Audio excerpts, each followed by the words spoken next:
Hello guys, welcome to my YouTube channel. आज हम सुनेंगे गंगा मैया कैसे आई धरती पर। पुराणों के अनुसार भगीरथ सूर्यवंशी राजा थे जो अपने पूर्वजों को मोक्ष दिलाने के लिए गंगा को स्वर्ग से धरती पर लाने का प्रण लिया। उनके पूर्वज राजा सगर के 60,000 पुत्र कपिल मुनि के श्राप से भस्म हो गए थे। यह श्राप इसलिए लगा क्योंकि उन्होंने कपिल मुनि को ध्यान में विघ्न पहुंचाया था। राजा सगर ने अश्वमेघ यज्ञ का आयोजन किया और यज्ञ का अश्वघोड़ा कपिल मुनि के आश्रम के पास जाकर रुक गया। सगर के पुत्र घोड़े की तलाश में वहां पहुंचे और मुनि पर चोरी का आरोप लगा दिया। इससे क्रोधित होकर मुनि ने उन्हें श्राप दिया और वे सभी भस्म हो गए। उनकी आत्माओं को मोक्ष दिलाने के लिए गंगा को पृथ्वी पर लाना आवश्यक था।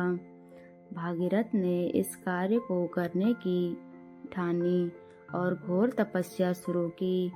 उन्होंने वर्षों तक कठोर तप किया और अंततः भगवान ब्रह्मा प्रसन्न हुए।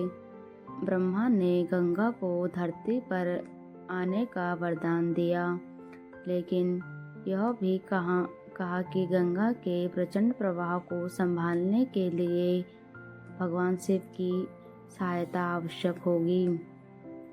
भागीरथ ने भगवान शिव की आराधना की।